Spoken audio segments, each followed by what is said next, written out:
que este año se cumplen 70 años del establecimiento libre, soberano, independiente de una nación que fue formada en un solo día.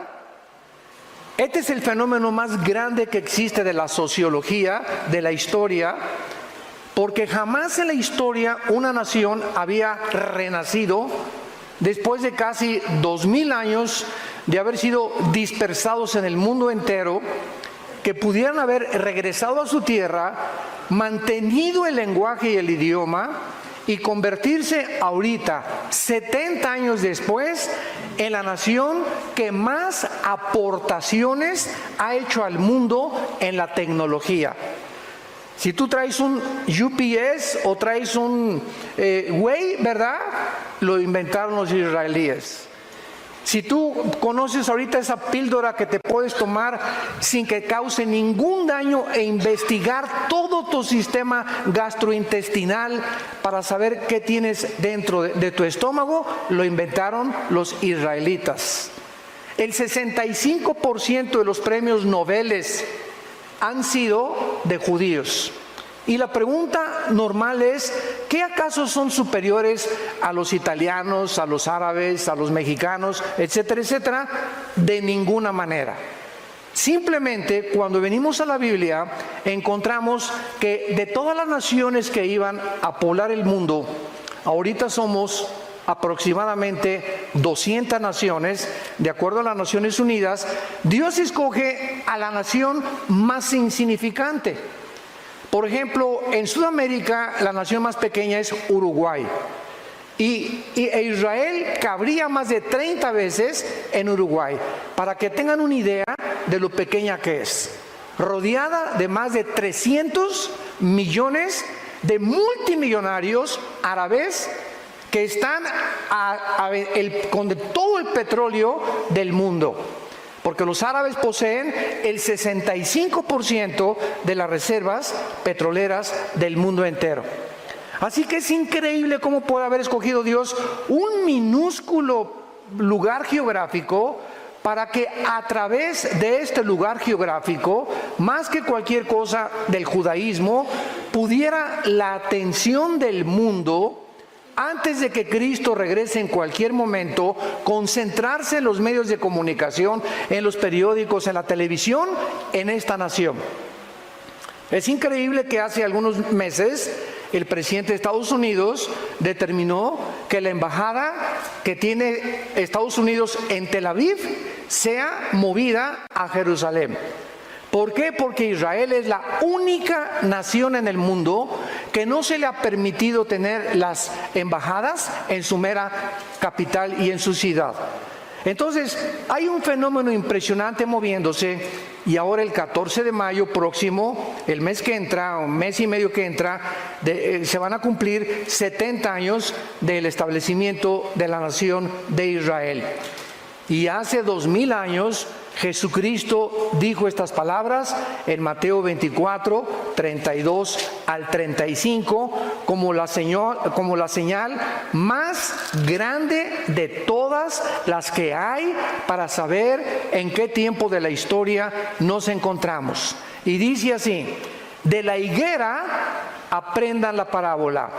Cuando ya su rama está tierna y brotan las hojas, ¿sabéis que el verano está cerca? Así también vosotros, cuando veáis todas estas cosas, conoced o sépanlo, que está cerca, a las puertas. De cierto les digo, no pasará esta generación hasta que todo esto acontezca. El cielo y la tierra pasarán, pero mis palabras no pasarán. Es interesante, vamos a regresar a Mateo 24, los primeros versículos, donde le hicieron 3 preguntas los judíos a Jesucristo, porque siempre el ser humano ha estado interesado, somos curiosos por naturaleza, por eso hay brujería, sesiones espiritistas, astrología. Siempre queremos saber, ¿verdad?, qué va a pasar, con quién me voy a casar, si me puedo comunicar con el espíritu de Cuauhtémoc, con mi mamá que se murió, estamos tratando de penetrar la dimensión espiritual de alguna forma, estamos interesados, cualquier noticia del futuro nos comienza a perturbar, etcétera, etcétera, porque quisiéramos saber el futuro de alguna forma, por la curiosidad. Pero muchos de ustedes, si conocieran el futuro realmente, bíblicamente, yo les aseguro que no les gustaría conocerlo. Porque muchos de ustedes viven todavía en pecado, muchos de ustedes han rechazado la luz, han rechazado a Dios en sus vidas, lo has sacado de la ecuación y sabes una cosa, que tu futuro no va a ser nada agradable. Porque Jesucristo estableció claramente que no hay purgatorio, no hay transmigración de las almas, no hay reencarnación. El día que muramos no hay más que 2 lugares a donde tú pasarás y yo también la eternidad. En la presencia de Jesús o en el infierno. No hay ningún otro lugar intermedio. No hay más que el lugar de las recompensas y el lugar del castigo eterno. Hace algún tiempo una viejita me dijo, es que yo no creo que Dios vaya a mandar a nadie al infierno. Dios es bueno y misericordioso. Y yo le contesté a esta viejita, amén, amén. Dios no va a mandar a nadie al infierno, ellos se van a ir solitos. De tal manera amó Dios al mundo que ha dado a su Hijo unigénito, para que cualquiera de ustedes no se pierda, mas tenga la vida eterna. Entonces tú tienes esta vida como un agente moral responsable de tus acciones, de tus pensamientos y de tus palabras. Algún día le vas a dar cuentas a Dios. Lo quieras creer o no lo quieras creer, te puedas burlar, puedas ir comiendo chicle, puedas salir por esa puerta hoy como entraste, pero recuerda que Dios te da la oportunidad para muchos hoy de arreglar tus cuentas con Dios y tratar de poder establecer el destino eterno donde pasarás la eternidad. En Mateo 24, versículo 3, estando sentado Jesús en el monte de los Olivos, los discípulos se le acercaron aparte diciendo, dinos, número 1, ¿cuándo serán estas cosas? 2, ¿qué señal habrá de tu venida? Y 3, y del fin del siglo. 3 preguntas acerca del futuro le hicieron a Jesucristo. En aquel tiempo, cuando los discípulos le preguntaron a Cristo estas preguntas, la Biblia no estaba completa. No se había terminado hasta un siglo después, cuando murió el apóstol Juan a los 93 años. Entonces, los discípulos, cuando Jesús vino, estaban interesados en el reino. Porque todo el Antiguo Testamento, desde 2 Samuel 7, Dios prometió que el reino no iba nunca a detenerse a través de David y de Salomón. Entonces, cuando Jesús viene y comienza Él a manifestar señales milagrosas, los discípulos creyeron que era el reino que estaba profetizado en el Antiguo Testamento. Entonces, cuando Jesucristo, el día domingo de Ramos, que fueron 4 días antes de su muerte, de acuerdo a Éxodo capítulo 12, la cronología de la muerte de Cristo tenía que ser paralela al día de la Pascua que estaba establecido en Éxodo capítulo 2. Entonces, cuando Jesucristo entra a Jerusalén en un burrito, y todos los grandes conquistadores siempre llegaban en caballos blancos, con la diadema de la victoria, y porque eran los que habían triunfado. Y Jesús entra en un burrito y se baja del burrito y comienza a llorar enfrente de Jerusalén. Y entonces Él pronuncia estas palabras: Jerusalén, Jerusalén, que matas a los profetas, ¿cuántas veces te quise reunir como la gallina a los pollitos y tú no quisiste? Qué lástima que no has conocido el tiempo de tu visitación. Entonces los discípulos comenzaron a alarmarse porque dijeron, bueno, entonces ¿no eres tú el profeta que los profetas del Antiguo Testamento dijeron? ¿Que no veniste a liberarnos de Roma, del yugo de los romanos? Y cuando en el huerto de Getsemaní llega Judas con un grupo de soldados, que eran como 30 soldados, y preguntan, ¿quién es Jesús? Y él dice, yo soy, y se van todos para atrás. Pedro saca la espada y dice, ya ven, éntrenle. A ver, éntrele, aquí estamos junto con él. Y Pedro y los discípulos habían visto a Jesús detener el aire, detener el viento, la lluvia, resucitar a los muertos, sanar a los ciegos, sanar a los sordos, sacar demonios. Y de repente ese héroe que habían comenzado a adorar y a servir, pone sus manos así para que los romanos lo esposen y se lo lleven como un cordero directo al matadero.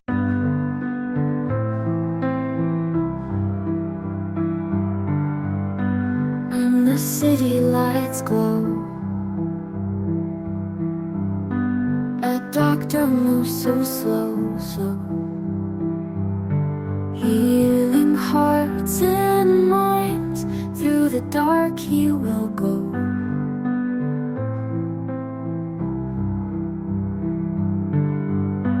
Patients come with fears, broken souls and tears. In his hands they're safe, time will mend their years. Doctor of dreams he is, healing hearts with skills. Lessons learned in pain, life's a spinning wheel.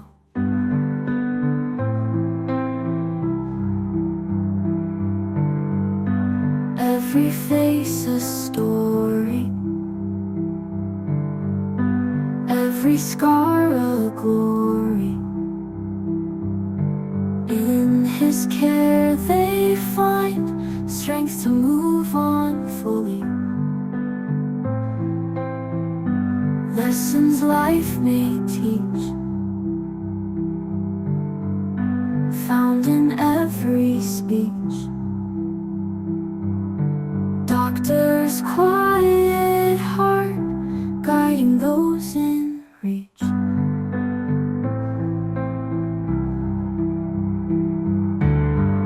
Sleepless nights he fights, under moon's soft lights. A hero in the dark, mending broken lives.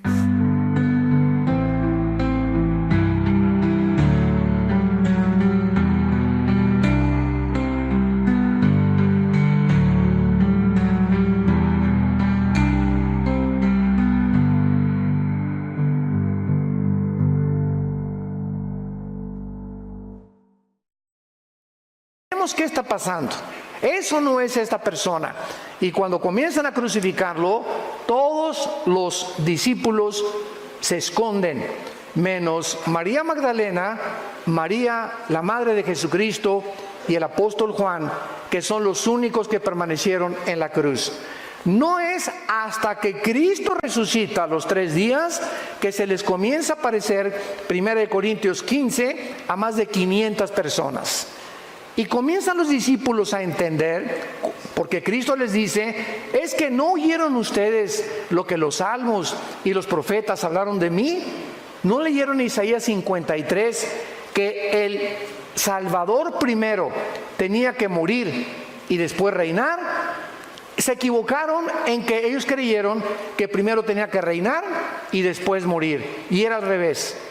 El Salvador tenía primero que morir y después recibir la corona. Entonces Jesucristo les contesta estas preguntas y no es el orden cronológico en que las contesta en el versículo 4 en adelante de Mateo 24. Respondiendo Jesús les dijo, miren que nadie los engañe.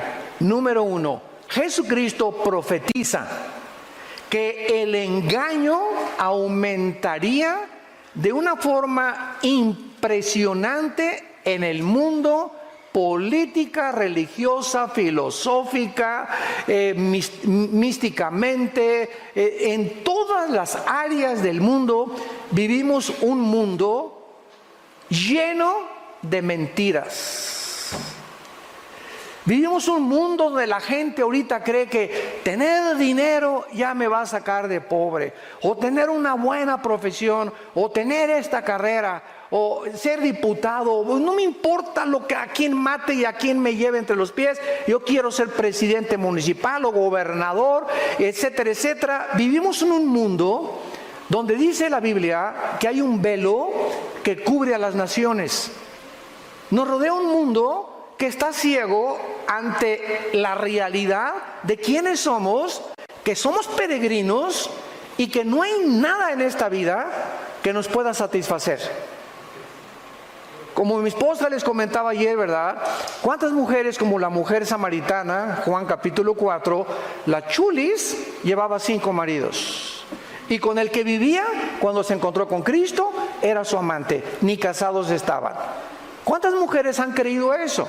Es que en un hombre voy a encontrar la felicidad, como la famosa artista de cine del siglo XX, que se consideró la mujer más bella del siglo XX, después de María Félix, Elizabeth Taylor. 9 maridos, la chulis, se llevó y los enterró. Creyendo uno tras hombre, ¿y cuántos hombres lo mismo? ¿Cuántos hombres, verdad? Una mujer y otra, y siempre buscando y creyendo que vamos a encontrar al hombre perfecto, a la mujer perfecta, y que si ella persona no me hace feliz, pues busco a alguien que me haga feliz.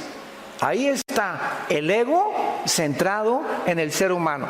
Cuando tú te casas, por favor, nunca pongas como una motivación buscar a alguien que te haga feliz. Nos casamos para hacer feliz a la otra persona.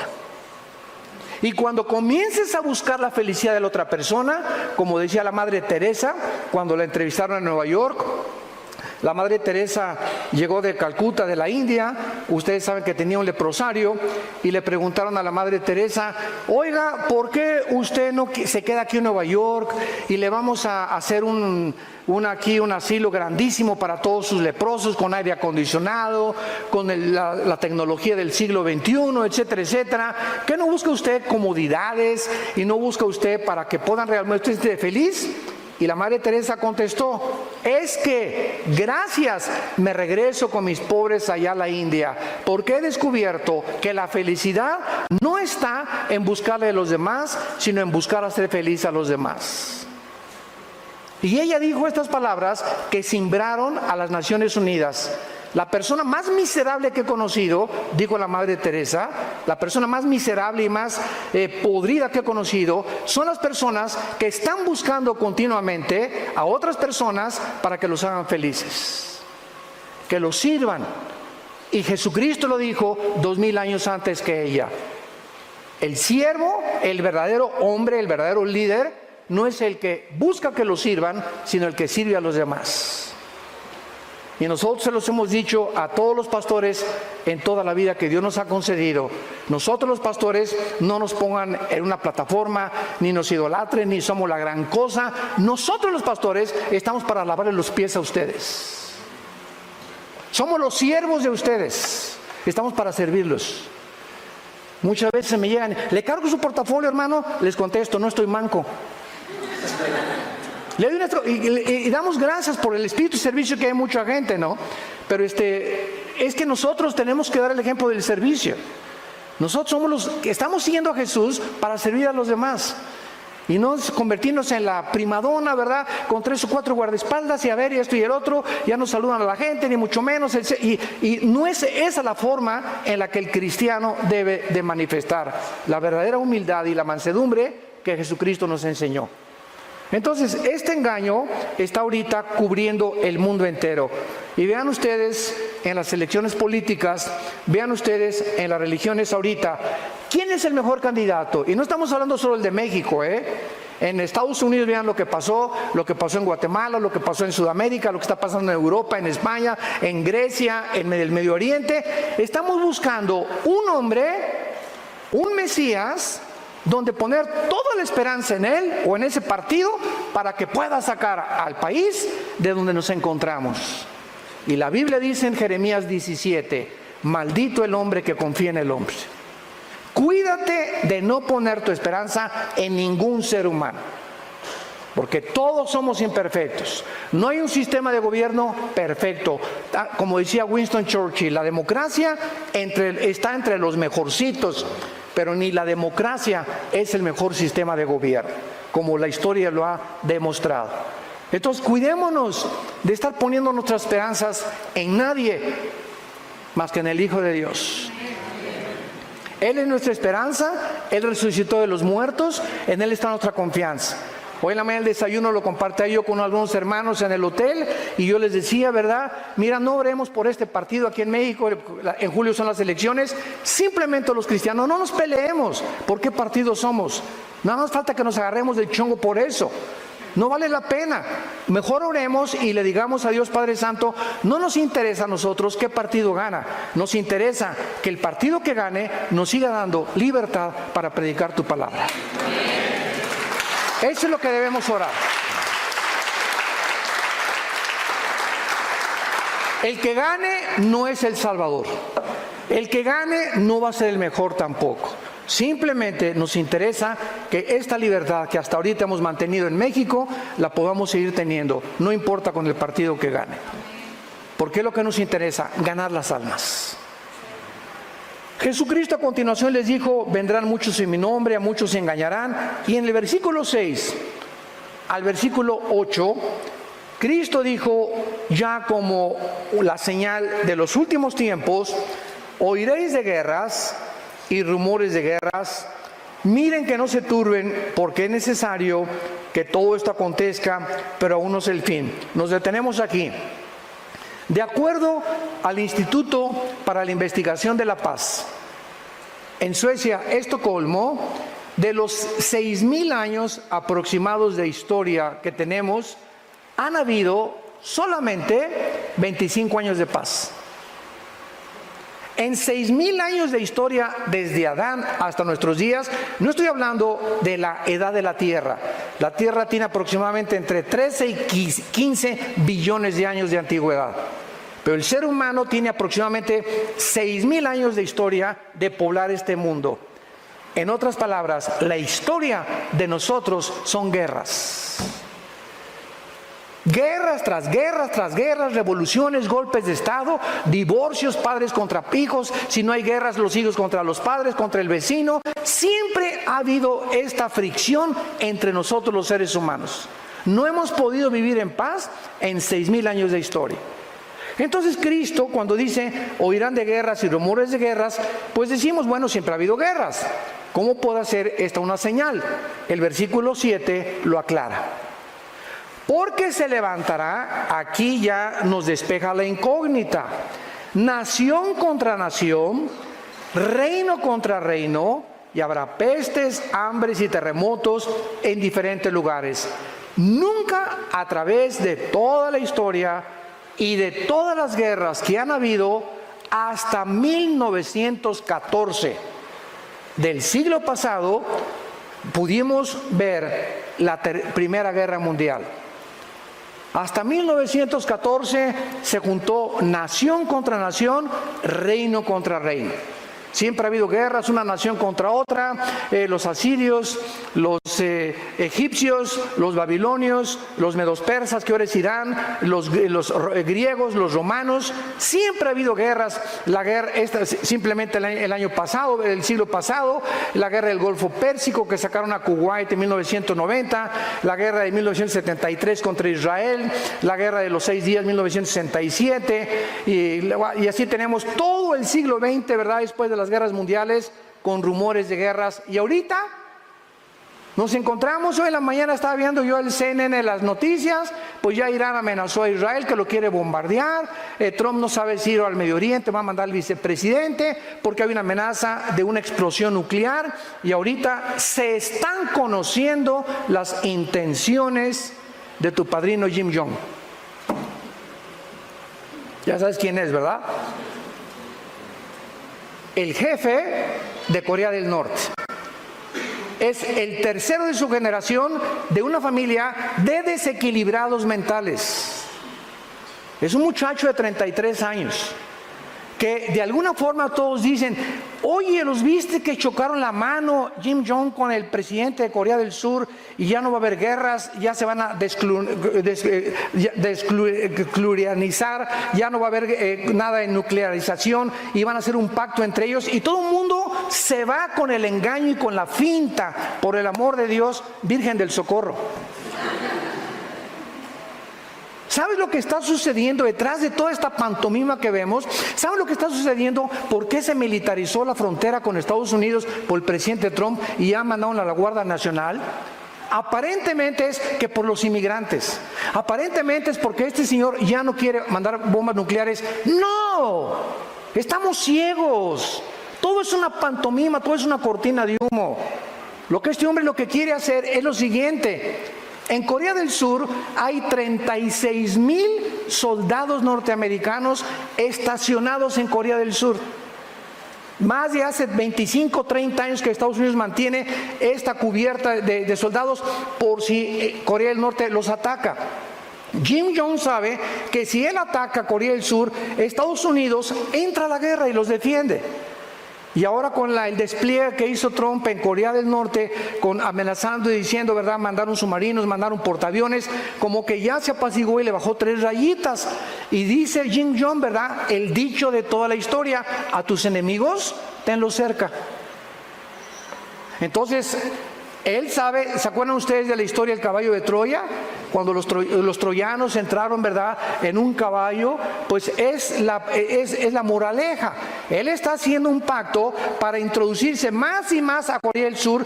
¿Qué va a pasar ahora? Pues Estados Unidos ya no va a amenaza nuclear, comienza a sacar a los soldados norteamericanos de Corea del Sur. Y eso es lo que él está esperando.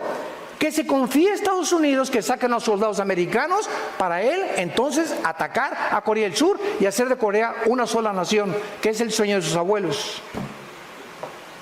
¿Qué está haciendo Putin? Porque ahorita en Venezuela hay una base naval rusa en Venezuela. ¿Por qué se unió Venezuela con Irán y con China y con Rusia y con Irán?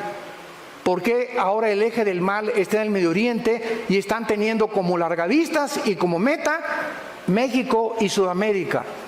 ¿Por qué? Porque los rusos quieren entrar y quieren debilitar a Estados Unidos, pero en medio de todo este mare magnum y de todo lo que está pasando, ¿saben quién es el centro realmente del conflicto? Israel.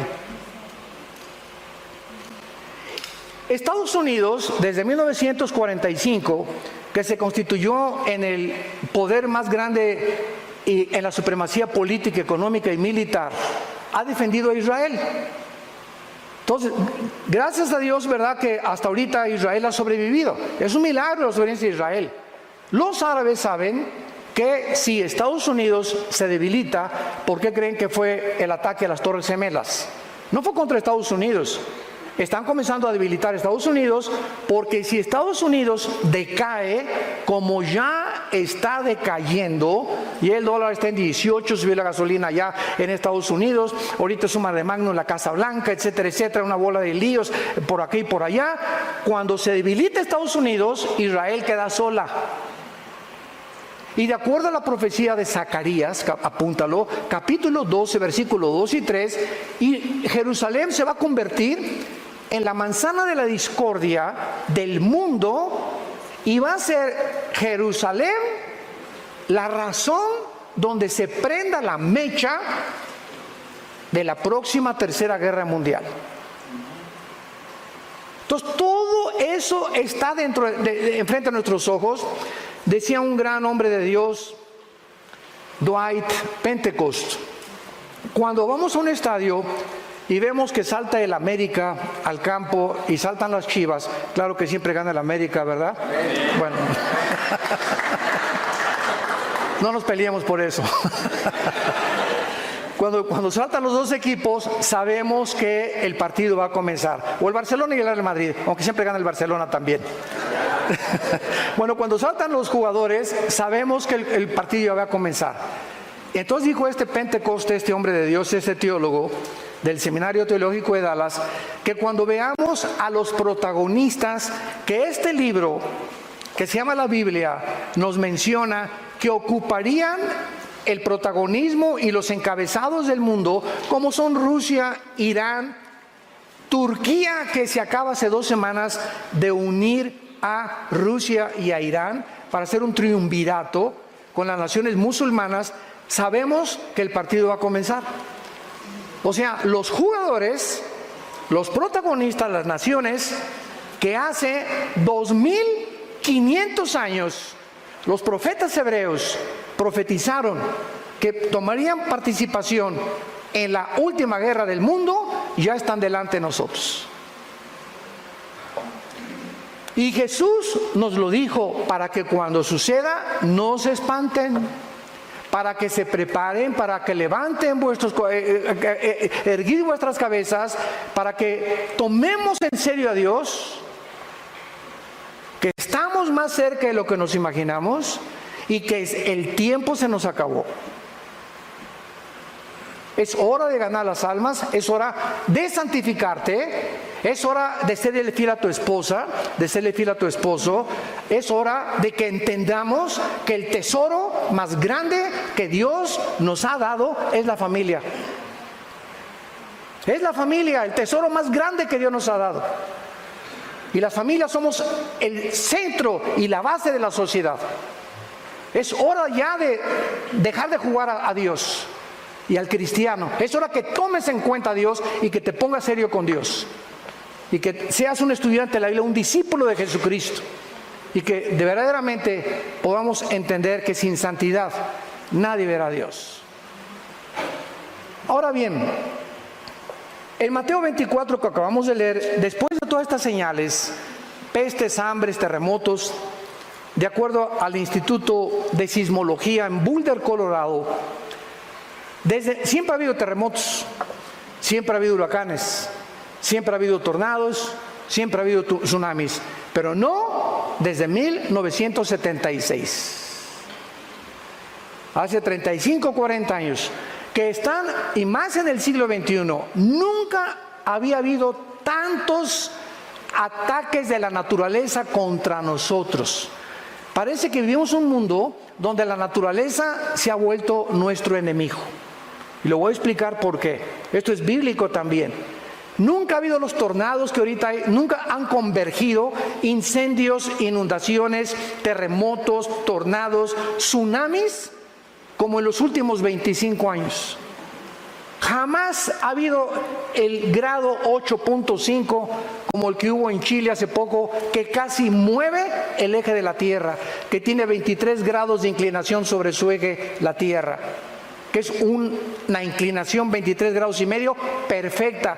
La Tierra no puede moverse un grado menos o más, porque entonces se congelarían los polos, la vida no podría existir.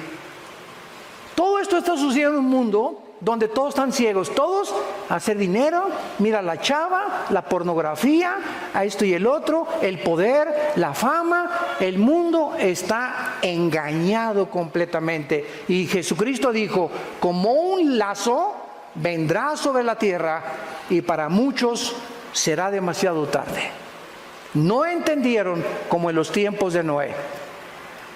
Veamos ahora esta famosa señal de la higuera y la importancia que tiene. En Mateo capítulo 21, en los tiempos de Cristo, todos los varones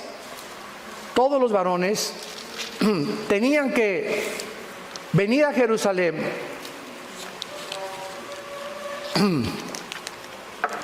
Tenía que venir a Jerusalén 3 veces al año a la fiesta de la Pascua y a celebrar las fiestas de Israel. Y todos venían a través de Jericó. Y en el camino, cuando venían los peregrinos hacia Jerusalén, había una higuera muy famosa. Ya saben ustedes que la higuera es la que produce higos. Y Jesucristo y los discípulos habían pasado por esa higuera durante mucho tiempo también. Pero la última vez que Jesucristo comienza a entrar ya a Jerusalén para el Domingo de Ramos y que fuera crucificado 4 días después del domingo, o sea, Cristo no murió el viernes, porque si murió el viernes, ¿cómo iba a estar 3 días y 3 noches? Hubiera resucitado el lunes. Es inconcebible que se haya enseñado y los que enseñan que murió el viernes dicen que porque al otro día era día de reposo, porque no conocen que los judíos tenían una semana de reposo, tenían años de reposo y tenían el jubileo de cada 50 años celebrar la libertad de todos los que tenían deudas. Entonces, cuando no entendemos la idiosincrasia y la geopolítica del Medio Oriente y las costumbres del Medio Oriente, no podemos comprender muchas cosas de la Biblia. Entonces la Iglesia Romana, el Vaticano, estableció que el viernes murió Cristo cuando ni siquiera eso dice la Biblia. La Biblia dice claramente en Éxodo 12 que era los 4 días del Domingo de Ramos, o sea, el jueves. Muy bien. Entonces, cuando Cristo ya llega a Jerusalén y por última vez ve a la higuera, vean lo que le dice Cristo a la higuera. Mateo 21, versículo 18. Y dice así: por la mañana, volviendo a la ciudad, o sea, a Jerusalén, tuvo hambre. Y viendo una higuera cerca del camino, vino a ella y no halló nada en ella, sino solamente hojas, y le dijo: nunca jamás nazca de ti fruto. Y luego se secó la higuera. Viendo esto, los discípulos decían maravillados: ¿cómo es que se secó enseguida la higuera? Ya Cristo le responde: de cierto les digo que si tuvieran fe y no dudares, le diría no solamente a la higuera, sino al monte: quítate y echa al mar, y será hecho, y lo que pidan en oración creyendo lo van a recibir. Muy bien. La higuera, tanto en el Antiguo como en el Nuevo Testamento, representa a Israel. La higuera es el árbol que representa a Israel. Cuando Jesús quiso comenzar a ilustrar las parábolas, ¿qué usó? Semillas, que es la palabra; la tierra, que es el corazón del hombre; los árboles, que son los seres humanos. Usó los ejemplos de la naturaleza para que hasta un granjero y la persona menos culta pudiera entender el lenguaje, teniendo a Cristo, de lo que Él quería decir acerca de las verdades escondidas en lenguaje humano que se encuentran en el cielo. Entonces, Israel es la higuera, como lo vamos a ver. Y cuando Jesucristo llega a Jerusalén, así como la higuera no daba fruto, no era la higuera la que Dios quería maldecir, era una profecía que Dios estaba esperando fruto en Israel. A lo suyo vino y los suyos le rechazaron. Entonces, como llegó y buscó fruto en Israel, Israel quedó bajo una maldición. Y esta maldición cayó sobre Israel 70 años después de que Cristo murió, cuando el general Tito, romano, hijo del emperador romano Vespasiano, llega a Jerusalén en el año 70 después de Cristo y no deja piedra sobre piedra. La profecía que Jesús había dicho 70 años después se cumplía 70 años. Y después hubo otro levantamiento en el año 120 por Bar Kokhba, otro judío líder, que fue aplastado completamente.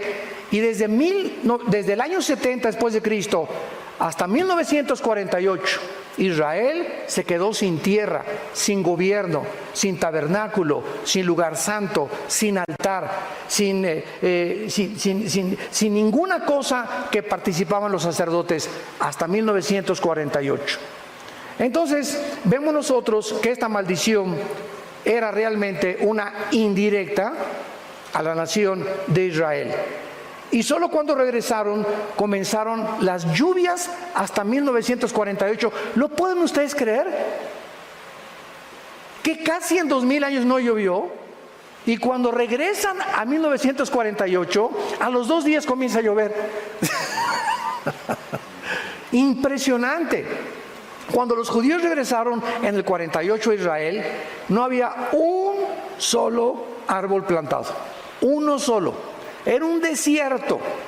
Y los judíos haciendo la obra de la ingeniería hidráulica más portentosa del siglo XX, de 1948 a 1950, en 2 años, plantaron más de 6 millones de árboles. irrigaron milagrosamente la tierra. Ahorita vas a Israel y vuelas, y siempre yo he dicho, ¿verdad?, que es como cruzar Estados Unidos a México. Cada vez que mi esposa salimos de Estados Unidos, pasas de México a Estados Unidos en avión, y México todo seco, todo podrido, basureros, y llega a Estados Unidos todo verde, todo próspero, y entonces viene la envidia, y son los ricos, no, espérame tantito, no es por ahí. Esa es la teología, ¿verdad?, falsa del comunismo, que si los ricos se les quita el dinero y se les da a los pobres, y hay una repartición igualitaria del dinero, entonces ya el mundo va a vivir perfectamente bien. ¿Sabes una cosa? Esa es la mentira y la farsa más grande que puede haber. ¿Por qué Estados Unidos ha prosperado? ¿Por qué Estados Unidos fue la nación más grande, económica, mejor vestida? Todo mundo quiere irse a Estados Unidos a trabajar. Nadie quiere venirse a México a trabajar. Nadie quiere irse a Rusia a trabajar. Nadie quiere irse a España a trabajar. ¿Por qué es Estados Unidos? Simplemente porque Estados Unidos, después de Israel, es la única nación en el mundo fundada con la Biblia. 1625, los pioneros huyen de Inglaterra, perseguidos por el Vaticano, porque se convirtieron a Cristo y renuncian al catolicismo. Y fundan en 1625 en el estado de Virginia, en Rhode Island, la primera ciudad, y desde que llegan los misioneros aquí a Estados Unidos, lo único que usan es la Biblia. Y hasta este momento, en cualquier tribunal de justicia de Estados Unidos, no juran sobre el Corán, no juran sobre el Tripitaka de Buda, no juran sobre el libro de los Vedas de los persas, todos juran sobre la Biblia. Esto es verdad y nada más que la verdad, y a la verdad me someto. Es el juramento que hacen todos. Y cuando ponen su mano sobre la Biblia, hay de aquellos que sean agarrados en perjurio, como agarraron al presidente Clinton cuando negó que había tenido relaciones con la muchacha esta, y casi pierde su presidencia. Entonces, ¿y aquí a México quiénes llegaron? Virgen de todas las vírgenes. Aquí a México no llegó el evangelio, llegó, ¿verdad?, una religión nada más.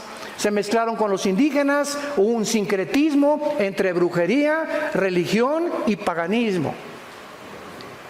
Y pasaron muchos años, hasta 1895, en el siglo XIX, los primeros misioneros que llegaron a México comenzaron a poblar Tabasco y Guerrero y los mataron. Fueron misioneros presbiterianos. Escuchen esto, y hasta 1975-80, en la República Mexicana, la clase media alta comenzó a ser ganada con el evangelio.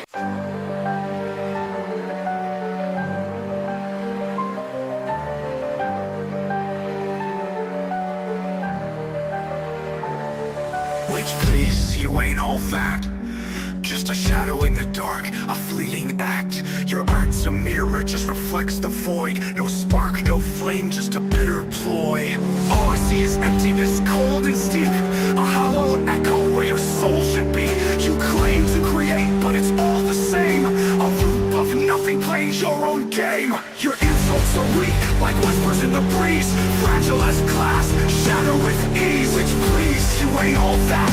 Your crown's just dust in the wind, no tax. Your name's a shadow, you're worth a wraith.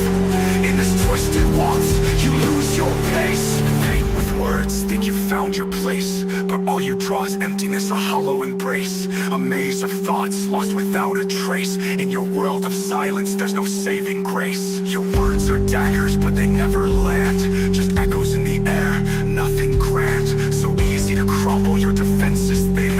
A fortress of sand washed away by the wind. Your insults are weak, like whispers in the breeze. Fragile as glass, shatter with ease. Which please, you ain't all that. Your crown's just dust in the wind, no tax. Your name's a shadow, you're worth a wraith. In this twisted waltz, you lose your pace.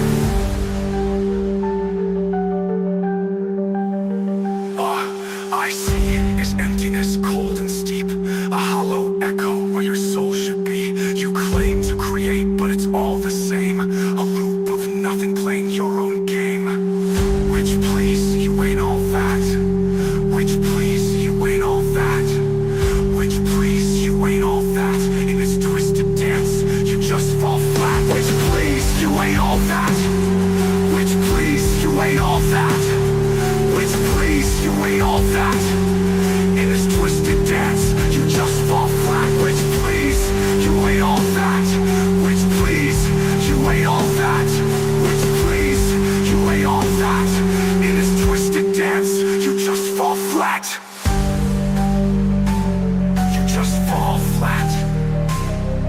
just fall flat.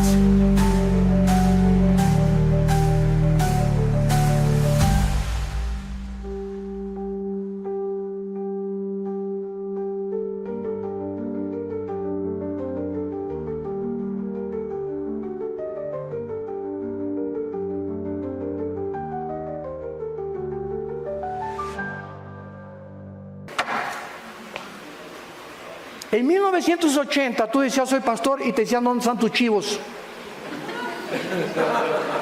Nadie entendía lo que es ser un pastor y eran considerados personas iletradas, incultas. Oye, si tú eres pastor, pues ¿dónde están tus ovejitas? Y tú vas a Estados Unidos y un pastor es mejor que un ingeniero, mejor que un abogado, mejor que un licenciado, por el crédito que tienen, por la personalidad que manifiestan ellos y por el respeto que la gente les tiene.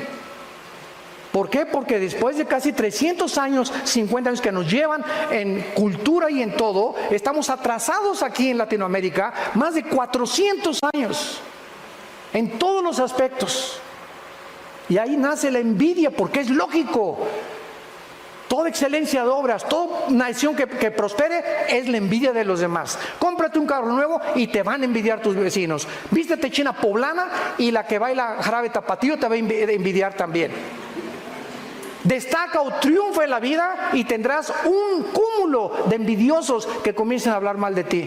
¿Por qué? Porque no soportamos que alguien sea mejor y que alcance el éxito mejor que nosotros. Hay algo que me puso los pelos de punta hace poco cuando vi un artículo de las famosas que se consideran las muchachas más bellas del mundo, de Victoria's Secret, que es una marca para ropa de mujer. Y entonces sacaron la vida de ellas en la privacidad. Y los reporteros dijeron que es impresionante que entre estas muchachas, que son como 8 o 10, las que escogen supuestamente con las mejores caras y los mejores cuerpos del mundo, entre ellas se odian con odio jarocho. Es una envidia entre ellas mismas, quién es la más bonita. Y yo soy más bonita que tú. Y hasta le quiso poner algo en el café a la otra persona para que se durmiera y no se presentara al concurso. De la envidia que tienen entre ellas mismas. Entre los artistas, entre los deportistas, ¿cuántos odian al pobre de Messi, que es un jugador que se iba a quedar enano, que tiene autismo en 2º grado? Por eso cuando Messi entra al campo, no es como Ronaldo, ¿verdad? Que aquí papucho de papuchos, llega, no se fija en el público, o sea, está completamente aislado, así son los autistas, y él se enfoca en la pelota y durante los 90 minutos del partido no pone los ojos en nadie más que en la pelota, la sigue como si hubiera en tercera dimensión, la tuviera aquí cerca. Los pases que da exactamente los da, pero a la mera bota de la persona, porque se concentra nada más en la pelota. Por eso es un mago del fútbol. Y así vemos nosotros que así hay cantidad de gente. ¿Y por qué lo odian? ¿Por qué lo critican? Por la envidia. Entonces así pasa en la vida. Tenemos que entender la naturaleza humana. Entonces vemos que Dios nos muestra claramente que esa es la razón por la cual Israel es odiada. Quiero decirle lo siguiente, a cualquier historiador que nos visite, nunca desde el 48 Israel ha comenzado ninguna guerra. Siempre las guerras que ha habido contra Israel es porque se han defendido. Los palestinos, la última vez que les mandaron bombas a Israel, desde los hospitales y desde las escuelas, pusieron los cañones para que cuando Israel contestara el fuego, ellos ante el público internacional dijeran, es que están matando a niños, cuando ellos mismos los estaban matando y los ponían de carne de cañón para desprestigiar. Y de todas las resoluciones de las Naciones Unidas, el 65% de las resoluciones de las Naciones Unidas han sido contra la nación de Israel. Y en penúltimo lugar, ¿por qué este odio? Escuchen esto y abran sus oídos.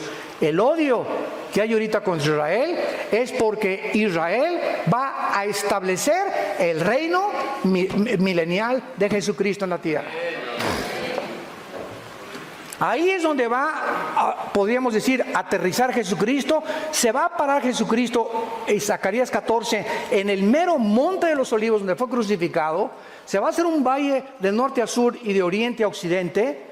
Y ahí Jesucristo en Jerusalén, Dios va a bajar su trono que está ahorita a este mundo, Dios lo va a bajar, y ahí en Jerusalén será el trono de Dios durante 1000 años. Entonces el diablo, los poderes de las tinieblas están enojadísimos, tratando de impedir que venga Jesucristo, porque el diablo, dice Apocalipsis 12, tiene los minutos contados. Entonces es lógico todo el odio que hay contra Israel, donde solo una nación lo defiende, y por eso Dios la ha bendecido. Ahorita ya que Estados Unidos abandona Israel, entonces vendrá el derrumbamiento de Estados Unidos. Israel será rodeado por Rusia, por Irán y por Turquía, de acuerdo a Ezequiel capítulo 38, y vendrá la tercera guerra mundial. Y nos encontramos a un paso del cumplimiento de estas profecías. Yo no sé cuántos de ustedes están preparados para encontrarse con su Dios. ¿Cuántos de ustedes están listos que si ahorita saliendo te puede dar una embolia, un ataque cerebral, un ataque cardíaco, te puede atropellar un carro? Hace 2 semanas una señora de 43 años, maestra, se sube a la línea Southwest de aviones.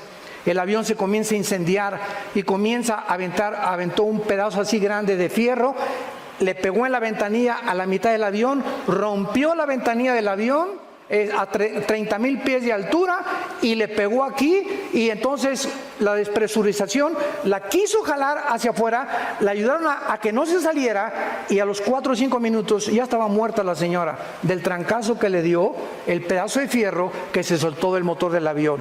Venía de Nueva York a Dallas, tuvieron que aterrizar en Pensilvania, esa señora se subió, adiós a su esposo, nos vemos ahora que regrese.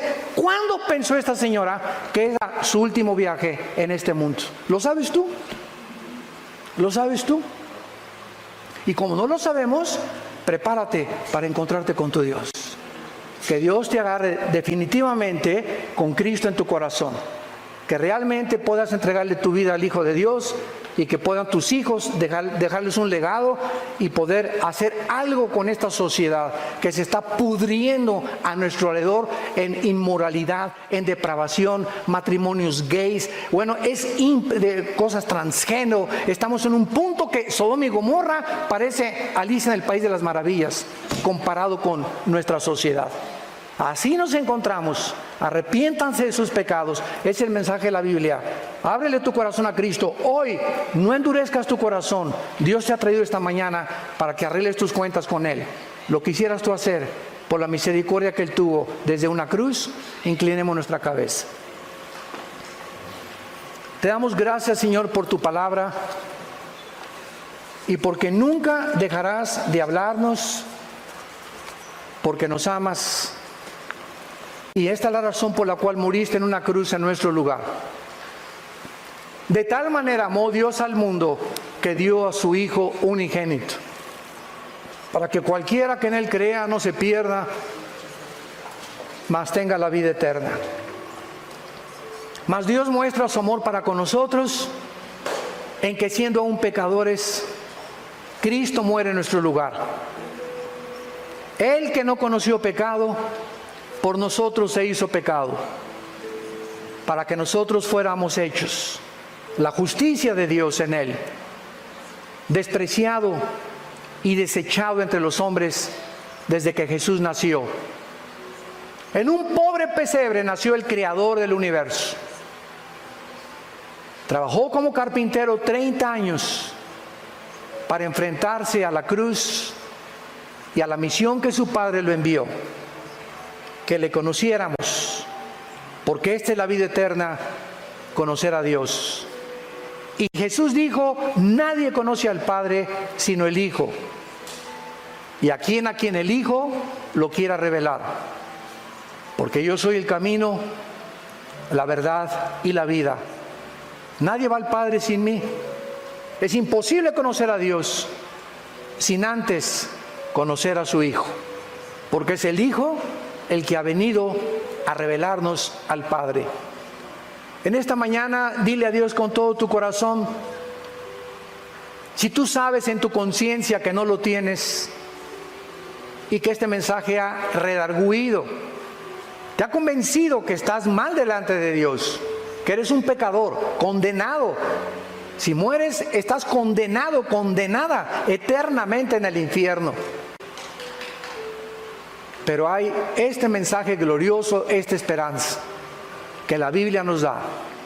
Dile: Señor mío y Dios mío, me arrepiento de mi vida. Gracias porque en esa cruz pagaste tú con tu sangre una cuenta pendiente de pecado que yo tenía contigo.